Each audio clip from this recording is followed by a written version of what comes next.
que es para que ustedes discutan. A ver, les muestro este. Es un varón de 78 años con antecedentes de una cirugía de revascularización miocárdica con 3 puentes, con insuficiencia cardíaca y diabetes, ¿sí? Tiene dolor abdominal en la región epigástrica de 2 horas de evolución. El familiar refiere que el paciente presentaba mareos y se desmayó con el cambio postural de sentado a parado.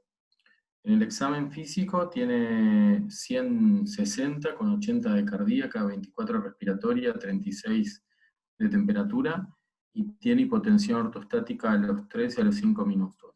Tiene livideces en miembros inferiores, el abdomen es doloroso a la palpación epigástrica en la región periumbilical y se oculta un soplo epigástrico. Bien, ¿qué les parece que puede tener este paciente? ¿Sí? ¿Cuál es la impresión diagnóstica? ¿Qué le pedirían y cuál sería la conducta terapéutica? Este paciente se lo llevaron en la guardia. ¿Sí? Bien, yo en este paciente, por los antecedentes que tiene, una de las primeras cosas que descartaría es que ese dolor abdominal no esté referido a algún infarto que esté haciendo ese paciente. Por lo tanto, le pediría un electro ahí nomás, ni bien ingresa. Bien. Lautaro, vos estás haciendo cardio, ¿no? Sí, estoy rotando por clínica, pero sí. Bueno, muy bien. Bueno, perfecto. Tiene alta probabilidad y el dolor epigástrico puede ser evidencia de un infarto de cara anterior. Es un paciente que ya tiene enfermedad coronaria conocida, por eso está revascularizado. ¿Cómo explicarías vos, si ese fuese tu diagnóstico, que el paciente tenga hipotensión ortostática?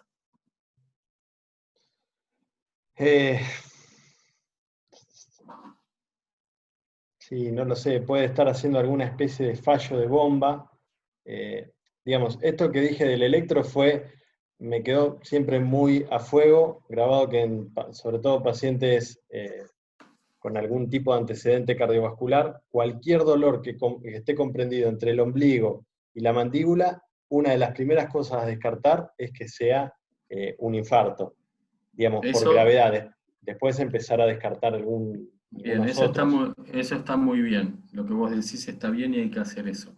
Ese sería el pensamiento de un cardiólogo. Como vos dijiste, estás rotando en clínica, así que te vamos a enseñar a ir un poquito más allá que el corazón. Si tuviese Igual, falla de bomba y estuviese hipotenso, podría estar hipotenso porque estuviese falla de bomba, pero tendrías que haber, yo te tendría que haber puesto acá que tuviese crepitantes, ingurgitación yugular, ¿sí? Que el paciente Bien. por ahí tenga un ritmo de galope, ¿sí? Se puede estar infartando y puede tener un infarto Quilippiquín B, ¿sí? ¿Sí? O sea, puede estar en falla, puede estar en shock cardiogénico, si se quiere.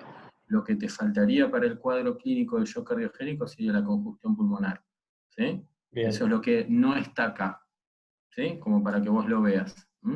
Sí, ¿quién estaba hablando? yo, Lorenza. Yo iba a agregar que. Bueno, igual que vaya. Perdón, vamos de primero a que hablen los de primer año Sí. y después los de segundo, tercero, ¿sí? No, Porque si iba a no, preguntar si ahí dice desmayo, pero como para orientar un poco, si el paciente recuperó la memoria o no, si perdió, como para ver, sí, el diferenciar paciente qué pasó. recuperó. Sí, el Bien, paciente recuperó, ¿sí? Hizo un síncope, ¿está bien? bien. Que es restitución ad integrum. Yo Bien, quería agregar que también yo soy Rosario Martínez, yo bien, quería agregar Rosario. que también por la edad del paciente, el dolor abdominal y bueno, también el estado hemodinámico, podemos estar pensando que puede tener algún esquema intestinal o algo así. Bien, bien, perfecto. Es adecuado pensar en la isquemia intestinal por dos cosas. Paciente con enfermedad cardiovascular establecida y dolor abdominal, la isquemia mesentérica es un diagnóstico diferencial obligado de hacer. Y el compromiso hemodinámico puede tener que ver si el paciente ya está con una necrosis intestinal, está acidótico, eso puede ser, pero un poco más allá. A ver, ¿quién otro tiene? Los dos diagnósticos son dos diagnósticos diferenciales que hay que hacer, ¿eh? Están muy bien, pero faltan otros. Yo había pensado también en isquemia intestinal, pero por ahí me faltaba para cerrar el cuadro el dolor que por ahí tienen las isquemias intestinales, que este paciente no lo presenta tanto al dolor abdominal. Paulo, ¿cómo es el dolor abdominal de la isquemia intestinal? Y no se condice con la clínica, como que en realidad sería exacerbado para, diría el paciente que siente un dolor exacerbado y tal vez cuando lo examino no lo siente de tal manera. Bien, eso está bien lo que vos decís, es un dolor desproporcionado al examen físico, ¿eh? O sea, la isquemia intestinal tiene un abdomen blando, ¿sí? Al inicio es un abdomen blando que el paciente dice, me duele, me duele, me duele, y uno lo puede palpar y, o sea, no debe esperar que tenga un abdomen en tabla, ¿sí? No debe esperar que tenga defensa y reacción peritoneal, eso no lo descarta en absoluto, sino que es como vos decís. Pero bueno, ¿qué otras Y no cosas? no es tan puntual tampoco, ¿no? Porque es como le llaman un abdomen más empastado, que no localiza bien. Ujú. Bien. ¿Qué otra cosa, Otro chicos? diagnóstico diferencial podría ser que el paciente esté con una hemorragia, que esté sangrando. Bueno, muy bien, perfecto. Ese podría ser otro diagnóstico. ¿Por qué pensarías ese diagnóstico? Principalmente, bueno, porque está con la hipotensión ortostática, también por las lividez en miembros inferiores, esto tiene que ser tampoco, no está perfundiendo bien, y, y creo que por eso principalmente. Bien, perfecto. Bueno, ahí hay Una disección de aorta también. ¿Cómo? ¿Gastón? Una ¿Qué disección decís? de aorta podría ser. Hola, Gastón Granado, residente Sí, de terapia. sí, Va, Gastón. estoy en clínica ahorita. Perfecto. Está muy bien, está muy bien. Todos van a pensar primero como clínicos y después volarán a sus especialidades. Gastón, ¿por qué pensás eso? Y por la hipotensión, puede dar hipotensión, como es la lividez también en los miembros inferiores, también puede causar ortotatismo, y el dolor en epigastrio es característico de eso. Bien. También la disección de aorta, dolor abdominal. Perfecto, bueno, muy bien, es cierto, puede ser una disección aórtica, una disección de un aneurisma de aorta. Bien, cosas que no me preguntaron, por ejemplo, fue la medicación. Eso me lo deberían haber preguntado, porque este paciente tranquilamente podría estar antiagregado, ¿sí? Por ejemplo, con lo cual tiene mayor riesgo de sangrado. Este paciente podría estar beta bloqueado, por ejemplo, con lo cual los fenómenos de hipotensión también se pueden ver. ¿Sí? Lo importante es saber por dónde entrar en este paciente. Y ustedes fíjense que tanto en el relato del paciente como en el examen físico, ¿sí? Tanto en los signos vitales como en el examen físico propiamente dicho, tienen signos de hipovolemia y de shock, ¿sí? Porque el paciente refiere que se desmaya, que tiene un síncope con el cambio postural. Si está sentado se para, ¿sí? O sea que ese tiene hipotensión ortostática que es sintomática, ¿sí? Lo que ustedes también lo constatan en el examen físico. Eso es un signo de que puede ser, ¿sí? De hipovolemia o puede ser por disfunción neuromediada, ¿sí? De todo el sistema de reflejo para la hipotensión, puede tener muchas causas, pero ustedes ahí están viendo que hubo hipotensión. Y a eso le están asociando que está lívido el paciente, o sea, tiene mala perfusión periférica. Es un paciente que está en shock y que le duele el abdomen. O sea, ustedes acá lo que tienen es un dolor abdominal con compromiso hemodinámico, ¿sí? Y ahí tendrían que buscar las causas, ¿está bien? Ahí tiene un abdomen doloroso a la palpación, como dice acá, y se oculta un soplón epigástrico, lo cual hace pensar en una disección aórtica también.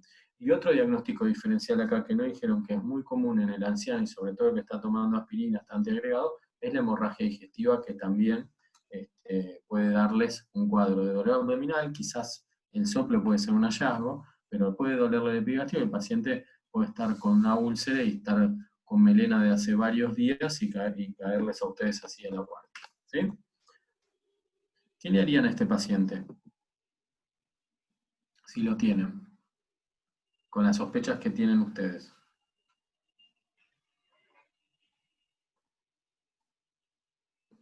Un laboratorio, se le podría solicitar un laboratorio para ver cómo está el hematocrito, la hemoglobina, pensando si Bien. puede haber alguna hemorragia. Bueno, el electro que le había solicitado. El electro, Se- perfecto. ¿Vos, se- Lautaro, esperás que el hematocrito baje?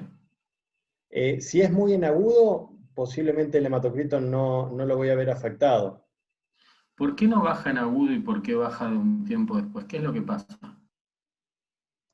Por, digamos, yo pierdo, en este caso, ¿no? Estoy perdiendo sangre, por lo tanto estoy perdiendo la misma proporción de líquido y de parte de elementos formes de la sangre. El hematocrito me está Bien. contando la cantidad de glóbulos rojos que yo tengo. Es una relación, entonces si yo pierdo sangre, ese hematocrito en agudo no se me va a ver afectado. Ahora, si esta pérdida es crónica y yo empiezo a compensar con más líquido, ese hematocrito sí se me va a ver afectado y lo voy a tener mucho más bajo. Perfecto, Lautaro, vos me tiraste el centro que yo quería. ¿Cómo haces para compensar con más líquido? Perdón, no entiendo la pregunta, ¿cómo hace el Claro. organismo o cómo hago yo como médico? No, claro, ¿cómo hace el organismo para compensar con más líquido?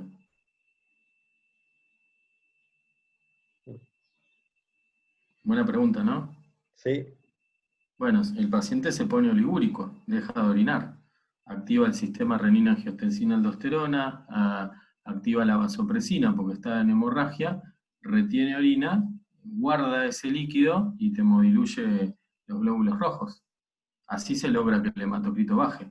Con lo cual, ustedes antes de un hematocrito bajo van a tener un paciente clínicamente oligúrico con disminución del ritmo diurético. ¿Se entiende eso? Bien, sí, clarísimo. ¿Sí?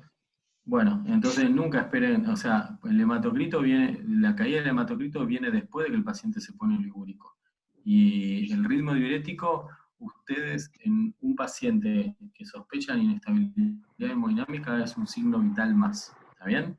Y les digo más, es el signo, es lo más precoz de todo lo que van a detectar. El paciente se va a poner primero oligúrico y después se va a poner taquicárdico y después se va a poner hipotenso. ¿Sí? Si ustedes diagnostican el shock, creo que esto lo hablamos por la hipotensión, están diagnosticando un terremoto cuando la ciudad está en ruinas con todo derrumbado.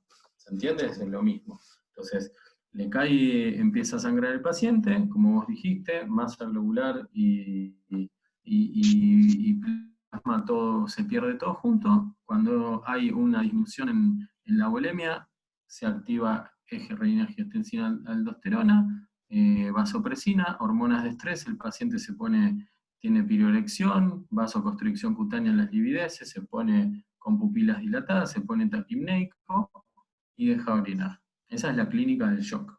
¿Sí? Entonces, como buenos residentes, tienen que controlarle el ritmo diurético a sus pacientes. ¿Se entiende? Perfecto. Buenísimo. Bueno, entonces, seguro que este paciente no estaba orinando. ¿Sí? Bueno, ¿qué otra cosa le pediría?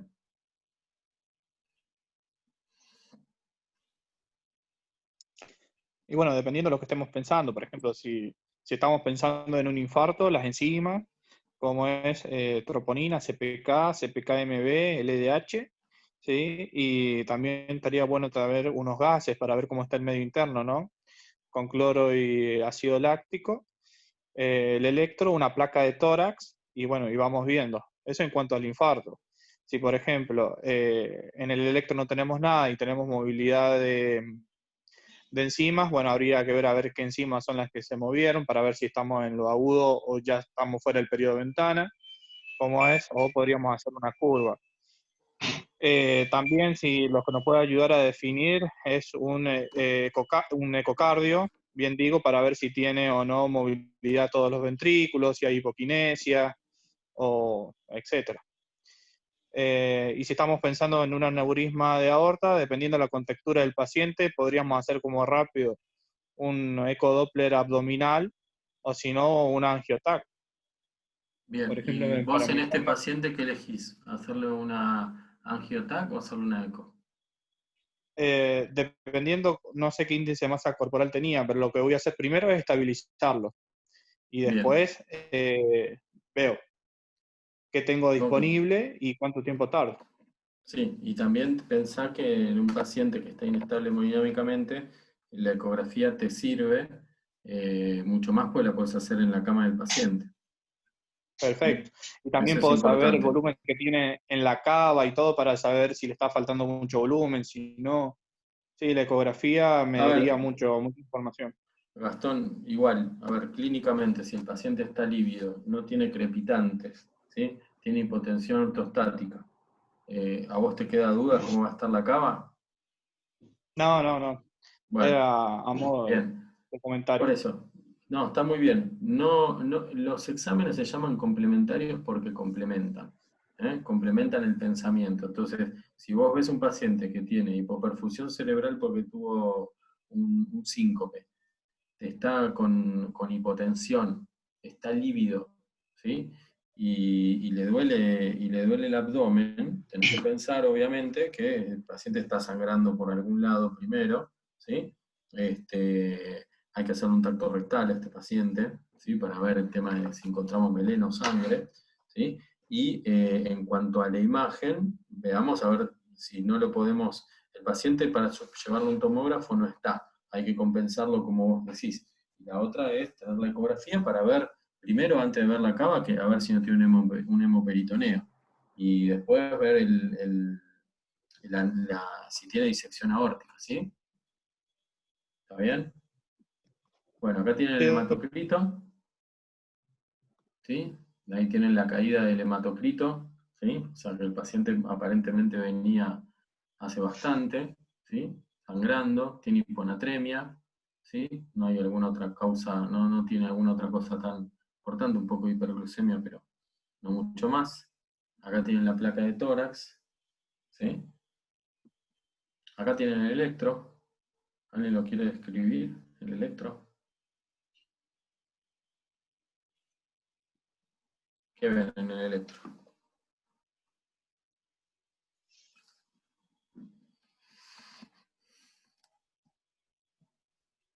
¿Qué ven, chicos, en el electro?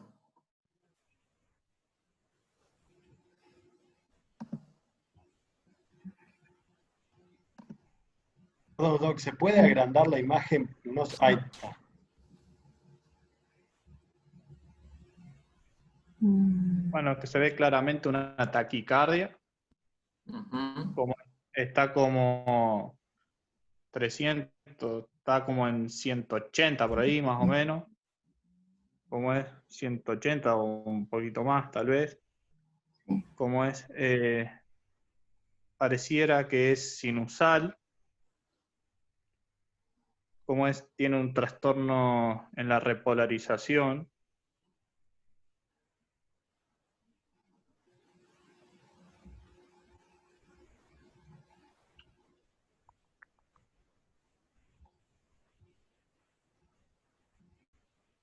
¿Y algo más? ¿Bien? Aguantando. Tiene ondas T negativas en el dedo de abajo, en el largo.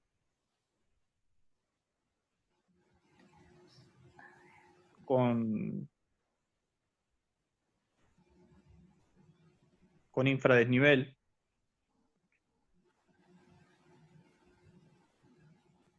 Está medio como mezclado, por eso se me pierde un poquito. Bueno.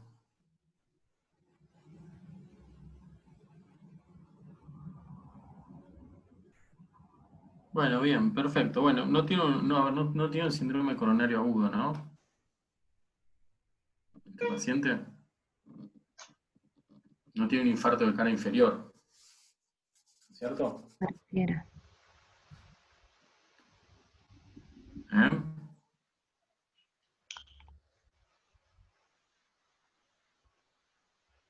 ¿Me escuchan, chicos? Sí. Sí, sí. Bueno, a ver, parece una taquicardia sinusal, ¿sí? Tiene trastorno de la repolarización, no tiene supra-ST en ningún lado, ¿sí? O sea, uno no lo va a caratular esto como que es propio de un infarto lo que le está pasando, ¿sí? ¿Está bien? ¿Estamos de acuerdo con eso? Sí. Sí. Sí, ¿Sí? sí. Sí. Bien. Bueno, esta es una imagen. eh, Está congelada, no me corre. Pero esta es la aorta. ¿Sí? ¿Está bien? Y esto es un flap de disección. Voy a tratar de ver si la puedo, si puedo ver, si la tengo para mostrárselas en video. Un segundo.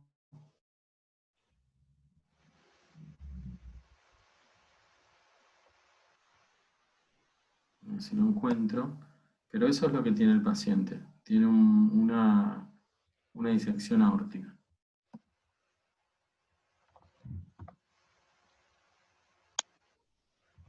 Voy a buscar el video porque no está corriendo y no me lo engancha. A ver.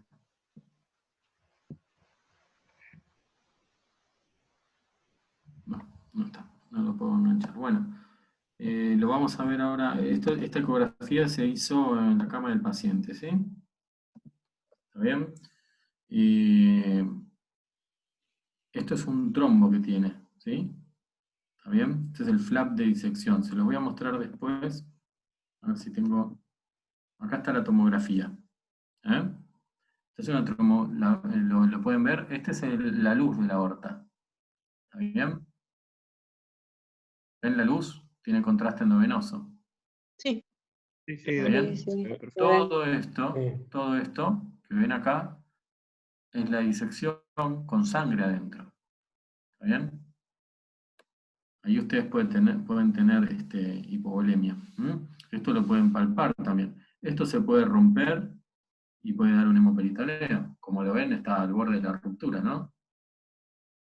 ¿Sí? Esto puede disecar las arterias que salen de la aorta, como la mesentérica, y dar isquemia intestinal o una renal y dar insuficiencia renal. ¿Sí? Puede también aumentar su flap y contener más líquido y dar esa hipovolemia que tenía el paciente. ¿Sí? ¿Se entiende? Sí, incluso las ilíacas, que sí, también sí, es sí. frecuente, Las que por ilíacas eso tal vez también. la Ujú. hipoperfusión. No, la hipoperfusión, más que nada, pensala primero como manifestación de la hipovolemia. ¿Eh? Las livideces son una manifestación clínica del shock hipovolémico. ¿Eh? Perfecto. ¿Sí? Bien. Bueno, entonces el diagnóstico en ese caso es un paciente que tenía una disección aórtica abdominal, un aneurisma de aorta abdominal complicado. ¿Sí? Paciente con dolor abdominal con compromiso hemodinámico. ¿Sí? Bueno, vamos al segundo caso. En esta parte vamos a discutir algunos casos y después en la próxima vamos a ver toda la teoría. 47 años de edad, que presenta dolor abdominal difuso, ¿sí? De comienzo progresivo de 72 horas de evolución, asociado a distensión abdominal y vómitos de contenido alimenticio en las últimas 24 horas, por lo que consulta. No refiere fiebre ni equivalentes, ¿sí? No, ni ingesta de tóxicos, ni transgresión, catarsis negativa del comienzo. ¿Eh? Aparentemente un hombre sano que está con un dolor de 72 horas de evolución, con distensión y vómitos. ¿Sí? Estaba en tratamiento psiquiátrico, eso sí. Estaba con alprazolam, ácido valproico y haloperidol. Estaba con 170, ¿sí? 130 de cardíaca, 24 de respiratoria febril, estaba taquipneico con ventilación superficial, hipoventilación bivasal, murmullo vesicular conservado sin ruidos, R1, R2 hiperdinámicos regulares, sin soplos, pulsos periféricos positivos y simétricos, tiene un abdomen distendido, sin ruidos, con dolor generalizado a la palpación superficial, sin defensa ni reacción, estaba timpánico y el tacto rectal, ampolla libre. Sequedad de piel y mucosas y livideces en miembros inferiores. Vamos hasta ahí. ¿Qué les parece este paciente?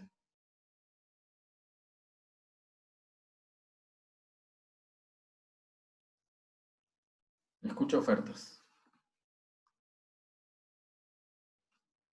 Bueno, es un paciente abdominal, está hemodinámicamente estable y tiene que también recabar informaciones sobre cirugías previas o de ese estilo, porque podría ser que estemos frente a un cuadro de una obstrucción intestinal por la distensión abdominal, los ruidos hidroaéreos negativos, que no haya ido del cuerpo en los últimos días, y los vómitos alimenticios estará asociado a que es una obstrucción más bien alta.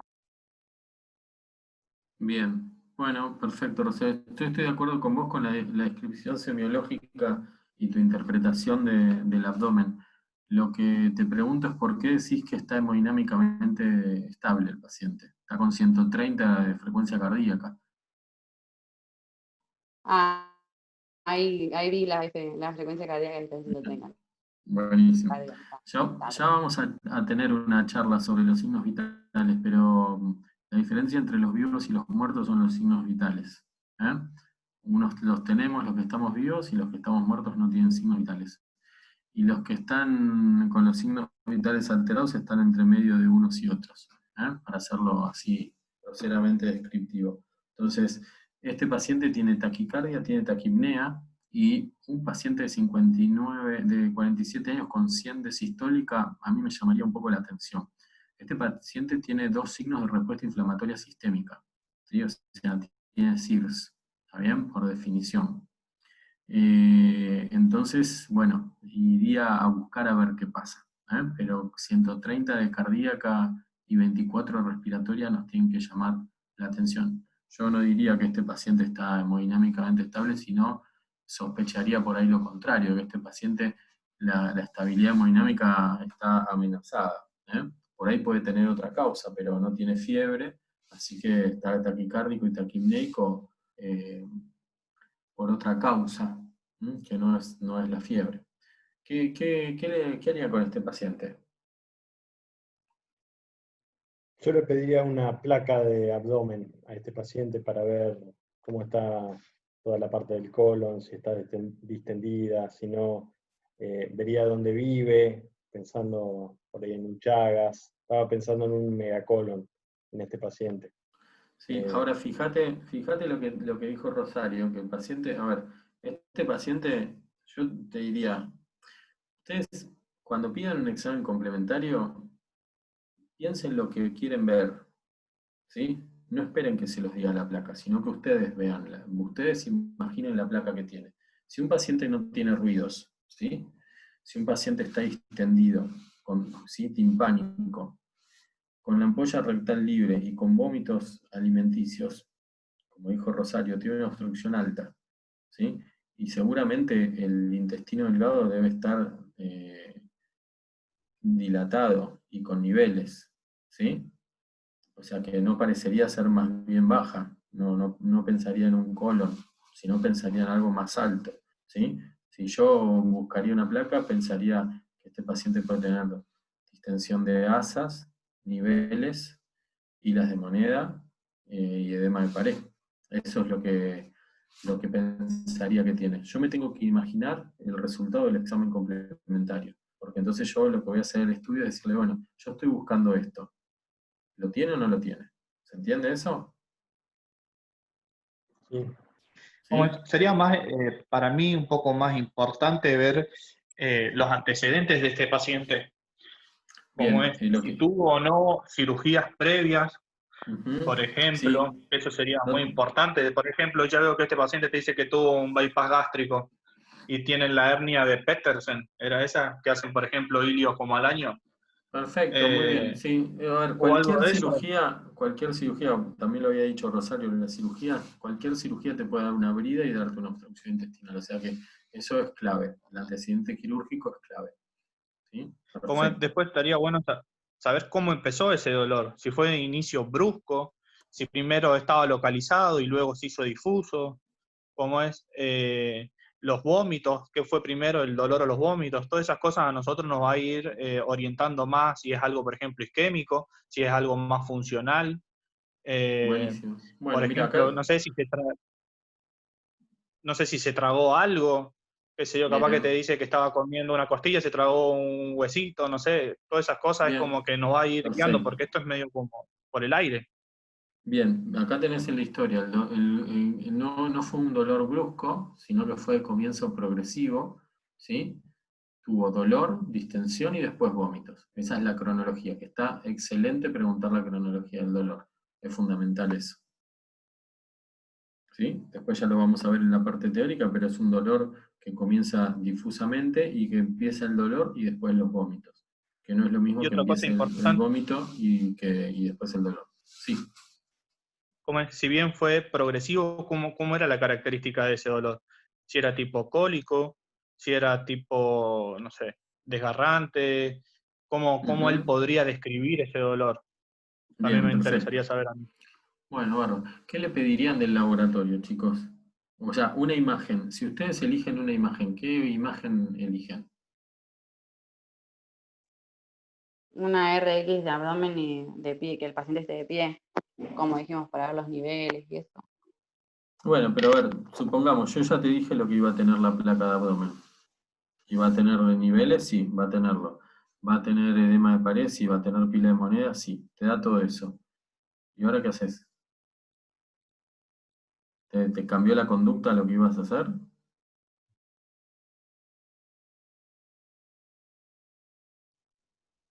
Y no cambia mucho la conducta. Por ahí lo que sí sería conveniente, por ejemplo, un ataque de abdomen. Bueno, Eso es vamos a muy poder, por ejemplo, importante. si tiene líquido libre. Exactamente. No, A ver, lo importante cuando uno elige un examen complementario es saber si le va a aportar algo que le cambie la conducta o no.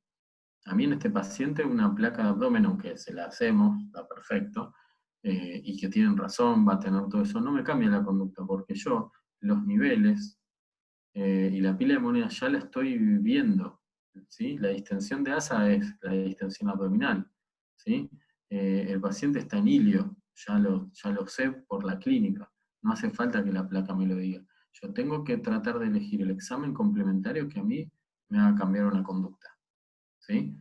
Entonces, yo lo que haría en este paciente sería una tomografía, como dijeron ustedes, porque eso sí me puede cambiar.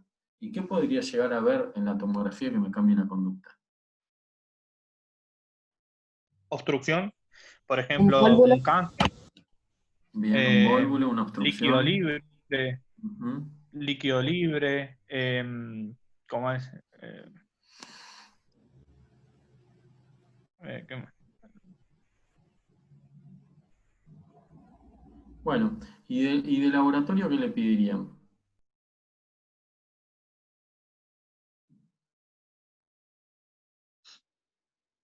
Un hemograma, una función renal, ¿cómo es?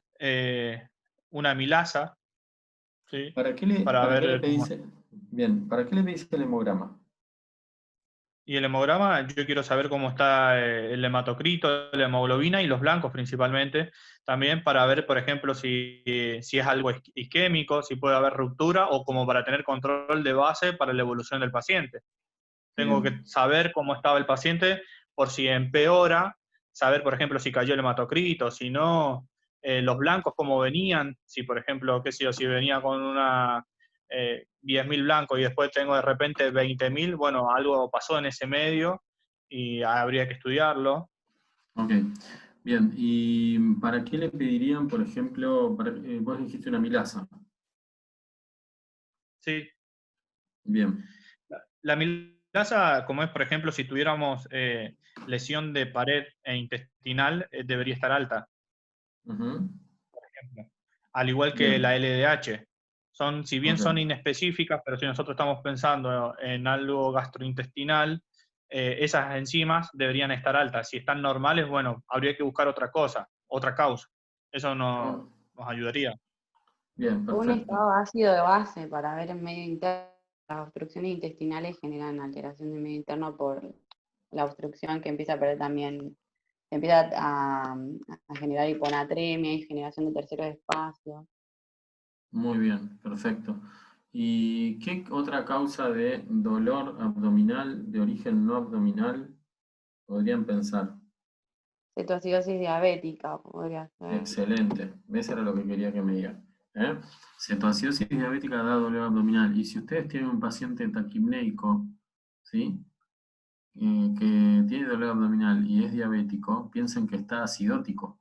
La manera que el organismo tiene de compensar una acidosis metabólica es con una alcalosis respiratoria. Y para hacer una alcalosis respiratoria tiene que hiperventilar, ¿sí? Entonces, también yo les podría decir, sí, es probable que tenga, y si le hago unos gases, buscaría que este paciente seguro tendría, si tuviese una cetoacidosis, tendría hiperglucemia, tendría acidosis metabólica con alcalosis respiratoria. Y ahí, de ahí su taquipnea, ¿sí? ¿Está bien? ¿Se entiende cómo yo voy imaginando lo que me va a dar el laboratorio o los exámenes complementarios? ¿Se entiende eso? Eso yo no lo hago por imaginación, sino lo hago porque el examen complementario me va a responder una pregunta. Entonces yo al examen complementario le digo, che, tomografía, ¿tenés tercer espacio? Sí, no. Che, tomografía, ¿tenés un válvulo? Sí o no. Che, tomografía, ¿tenés una brida? Sí o no. Laboratorio, ¿tenés acidosis metabólica? Sí o no. ¿Se entiende? Estoy siendo muy puntual con mi manera de elegir y seleccionar los exámenes complementarios, que eso es una de las cosas básicas que tienen que aprender, ¿sí? ¿Para qué me sirven los exámenes complementarios? Y que primero viene el pensamiento y después el examen complementario. Bueno, sigamos. Acá tienen el laboratorio, ¿sí? Tiene 56 hematocritos, 16.800 blancos, ¿sí? Urea y creatinina normales, plaquetas normales, tiene 340 de glucemia, está hiperglucémico, hiponatrémico, ¿sí? Está hipocalcémico, tiene una melasa de 130, ahí levemente aumentada, LDH aumentada, tiene una bilirrubina total de 3,3 con una directa de 1 aumentada, de bilirrubina directa de 2,4, FAL, GOT, GPT normales, y tiene acidosis metabólica, ¿está bien? Y después tiene un sodio corregido de 136, una ion gap normal y una osmolaridad levemente aumentada. ¿Qué diagnóstico pueden hacer con esto? Y tiene cetonemia, ¿no? ¿Qué les parece que tiene el paciente hasta acá?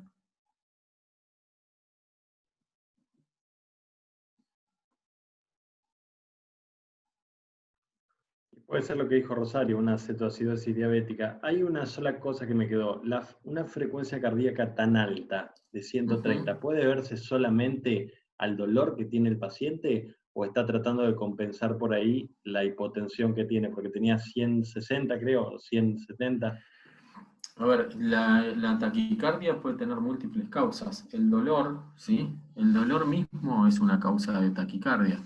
El dolor dispara una respuesta al estrés donde te aumenta la adrenalina, la noradrenalina, te aumenta la vasopresina. Vos podés tener un síndrome de secreción inadecuada de la hormona antidiurética por dolor, ¿sí? Y por estrés, y poner tipo anatrémico, por ejemplo, por dolor, ¿sí? O sea, tiene muchas causas. ¿El paciente puede estar hipovolémico? ¿Para ustedes está hipovolémico este paciente?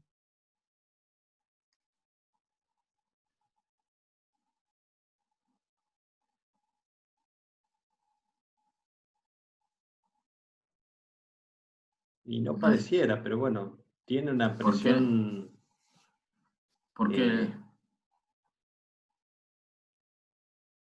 Lautaro, digamos, como... a ver, no te guíes por la presión. La presión para decir que un paciente es hipovolémico es lo que te decía antes. Si vos esperas a que un paciente, su volumen, su volemia, baje lo suficiente para ponerlo hipotenso, es lo que te decía antes. Vas a diagnosticar un terremoto cuando estén todos los escombros. Tenés que diagnosticarlo con la mínima vibración del suelo para poder evacuar a toda la gente, ¿sí? La hipotensión es un signo tardío, ominoso, de shock, pues cuando todos los mecanismos reguladores del organismo fallaron y se hipotensa. Entonces, ¿qué sospechas tengo yo para decir que este paciente está hipotenso? No solo piensen en el volumen que sangra y que se va la sangre. Este paciente tiene ilio. Tuvo vómitos y tiene ilio, está en distensión. ¿Qué pasa cuando hay ilio y distensión abdominal? ¿Qué puede estar pasando?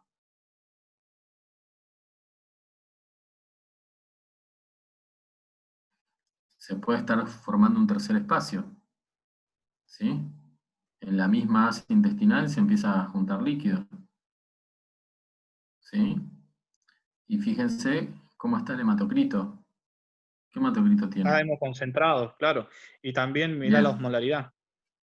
Y este hiperosmolar, o sea, este paciente, ¿sí?, puede estar hipovolémico por la cetoacidosis diabética, que les conté que puede estar entre 6 litros y 8 una cetoacidosis, 8 y 12 un estado hiperosmolar. Si tiene un tercer espacio, va a hemoconcentrar. O sea, fíjense que acá, si uno lo ve un poco, en otro lado tenían inestabilidad hemodinámica con caída del hematocrito en el caso anterior que sangraba, y este tiene inestabilidad hemodinámica, si se quiere, con hematocrito aumentado. Digo, para que lo piensen de algunas otras maneras. Pero este paciente, por la clínica que tiene y por el laboratorio, está hemoconcentrado, ¿sí? O sea, está haciendo un tercer espacio en algún lugar. Por eso sería bueno ver la imagen. ¿Lo de la hipocalcemia le llama la atención?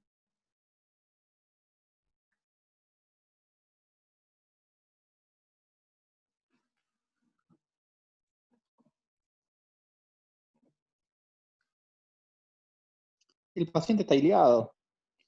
El ilio te puede producir hipocalcemia. Ok, bueno. Fíjense acá para poner un poco de cardiología y que no se aburran a los recientes cardio. Tiene un QT prolongado. ¿Sí? ¿Eso por qué lo tiene? Por la hipocalcemia. Bien, muy bien. Placa de tórax, placa de abdomen, ¿sí? Fíjense que tiene distensión, ¿sí? Tiene niveles, ¿sí? Tiene algunas pilas de moneda también, ¿sí? ¿Lo pueden ver? ¿Lo ven, chicos? Acá hay más Se ve distensión. medio mal, pero sí, sí. Sí, es la típica placa de abdomen que vas a hacerle a un paciente así, siempre se te va a ver mal, ¿eh? No se va a ver muy bien. Y tiene otra cosa que podamos saber, que es el borramiento de la línea de los psoas. ¿Sí? ¿Está bien? Y la ampolla Eso sí. rectal, dijimos que estaba vacía y no se ve aire igual.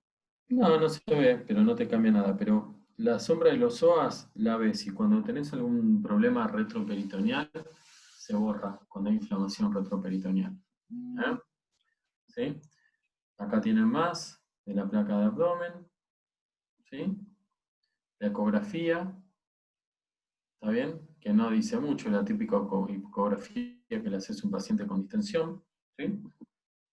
Así que bueno, vamos a ver qué le hacemos. Corregimos el calcio, ¿sí?, con gluconato de calcio, se acorta el QT y le hacemos esta tomografía. ¿Qué ven en la tomografía?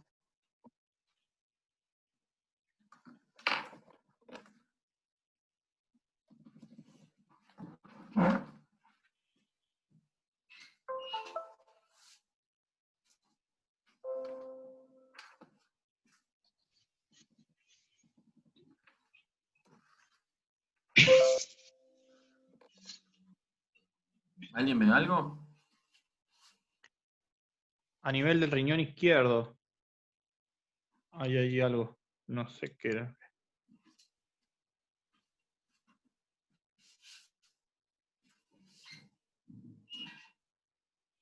A ver si alguien es un poquito más. Hay un elefante delante de ustedes y no lo están viendo.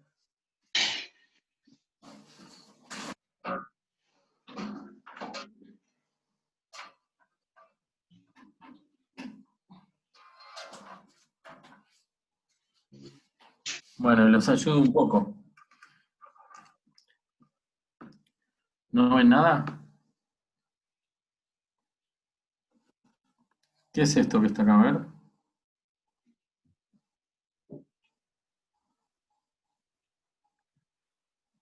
Eso ¿Ven yo lo que estaba estoy tratando de marcando? saber. Bueno, ¿qué hay ahí? El páncreas debería estar ahí, ¿o no? Muy bien, ese es el páncreas, chicos. ¿Ah? Este es Claro, un pero yo no estaba páncreas. seguro y no me... Bien, esto es retroperitoneo. El páncreas es un órgano retroperitoneal. ¿Está bien? El paciente ven que tiene la distensión de asas, que ven acá, pero tiene, ¿sí?, un páncreas totalmente heterogéneo, ¿sí?, totalmente heterogéneo, con áreas hipodensas, de edema, puede ser, habría que ver si está necrótico, si uno le pusiese contraste, ¿sí? Pero tienen un páncreas inflamado y con zonas de edemas y está heterogéneo. ¿Cuál sería el diagnóstico tomográfico de esto? O sea, No. Una pancreatitis. Pancreatitis. Exactamente, tiene una pancreatitis. ¿Eh? ¿Por qué tenía la amilasa no tan alta? y porque no es específica de páncreas, tenemos que haberle pedido una lipasa. Bien. Es más, Además de que no es específica, van 72 horas de evolución, y así como ustedes tienen una curva de troponinas y una curva de SK y todo eso, también hay una curva de amilasa. La amilasa se eleva precozmente y después se excreta por la orina y tiene amilasuria, ¿sí? Acá ven el páncreas de vuelta, y es más específica la lipasa. Y acá ven el hilio regional de la pancreatitis. Fíjense que acá se hace una amilasuria. Este es el suero del paciente, ¿sí? Porque el paciente lo que tenía una hipertrigliceridemia. ¿Sí? En la hipertrigliceridemia que causa la pancreatitis puede tener amilasa normal, ¿sí? Y lo ideal es hacerle la lipasa. ¿Está bien? Sí. Bien. Bueno, la clase es larga y vamos a cortarla acá. Vamos a seguir después discutiendo algunos casos clínicos, ¿sí? ¿Qué conclusiones sacan de esto? Como para cerrar un poquito la parte de hoy. El martes les continúo la clase.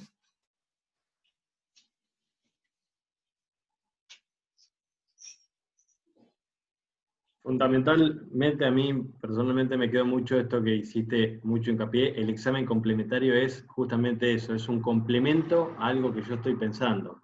Digamos, si me voy a basar por ahí en lo que me diga un examen complementario, le voy a errar seguro.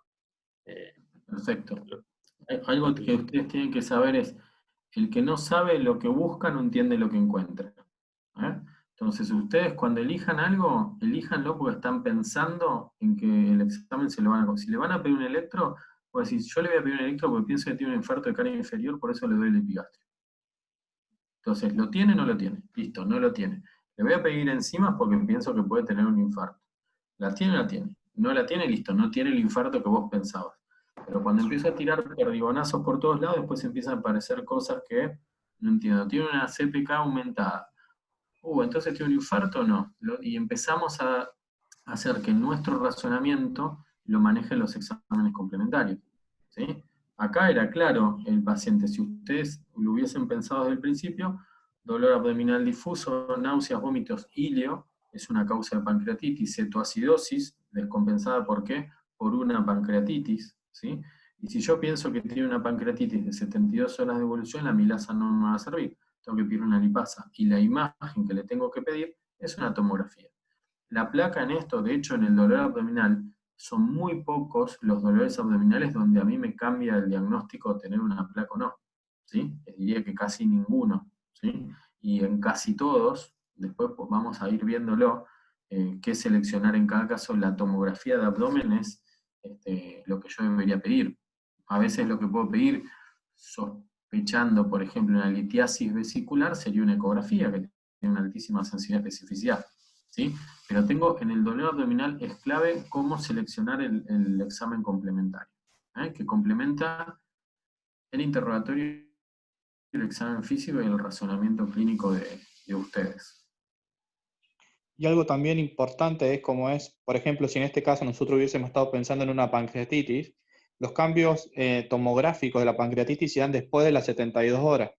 O sea, que si este paciente hubiese tenido, por ejemplo, 24 horas de evolución y nosotros le hacemos la TAC y no tiene cambios de páncreas y nosotros seguimos pensando que una pancreatitis, tenemos que seguirlo como expectando y esperar que cumpla las horas para poder volver a repetir, por ejemplo, el ataque. ¿Cómo es? Porque por ahí voy a decir, bueno, listo, no tenía ataque normal, no fue una pancreatitis, y sí es. Nomás que, bueno, hay que saber claro en los exámenes complementarios cuándo es el tiempo óptimo para pedir.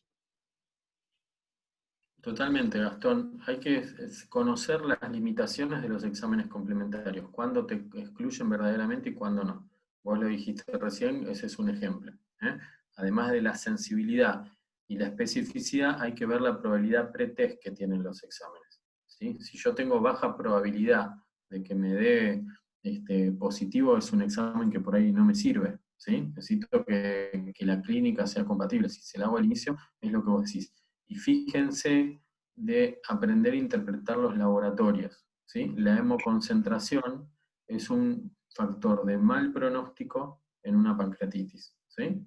¿Está bien?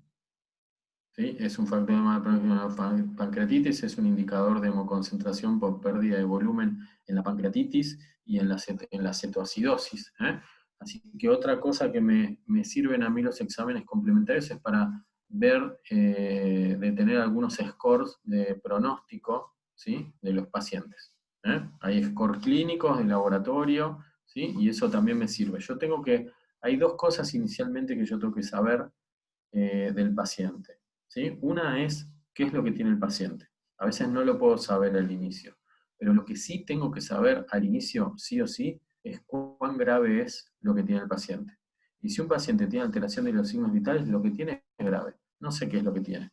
¿Por qué tiene taquicardia? ¿Por qué tiene taquipnea? Todavía no lo sé. En mi evaluación inicial todavía no lo sé, pero sí sé que eso es grave. Entonces, si yo estoy viendo a ese paciente y estoy en la guardia, no lo tengo que mandar a la casa. Yo ya sé algo, ¿se entiende? No importa el diagnóstico final. Por ahí tardo 2 días en saber que es una pancreatitis. Pero ese paciente lo dejé internado, lo hidraté porque estaba hemoconcentrado, le compensé la glucemia, lo dejé nada bioral porque estaba obstruido, le puse una sonda nasogástrica de descarga, ¿sí? Y probablemente la tomografía se la difiera un poco más, ¿sí? Como para terminar de confirmarlo. Le pediré una lipasa si la milasa me dio normal, porque mi sospecha clínica sigue estando. Entonces, aunque el examen complementario me diga que no, mi razonamiento me dice que sí, entonces sigo insistiendo con una milasuria o con una lipasa. ¿Se entiende eso? ¿Sí? Bueno, buenísimo. Bueno, vamos a seguir, les pido disculpas, igual es una clase larga, no la vamos a terminar una vez, nos queda un caso clínico para la próxima y toda la parte de la teoría. Así que, Marco, si el martes sigo yo. Bueno, dale, no hay problema. Va, si se puede, Después no sé, confirmamos el ¿puede? horario. Sí, está bien. ¿Sí? Listo, dale, Sí, buenísimo. Bueno, chicos, les agradezco, gracias por la paciencia. Bueno, gracias, Doc. Chao, muchas gracias. Chao. Gracias, Nos Doc. vemos. Chao. Chau. Chau. Chao, Chao, chicos. chicos, nos vemos. Chau. Chao. Chao. Chao.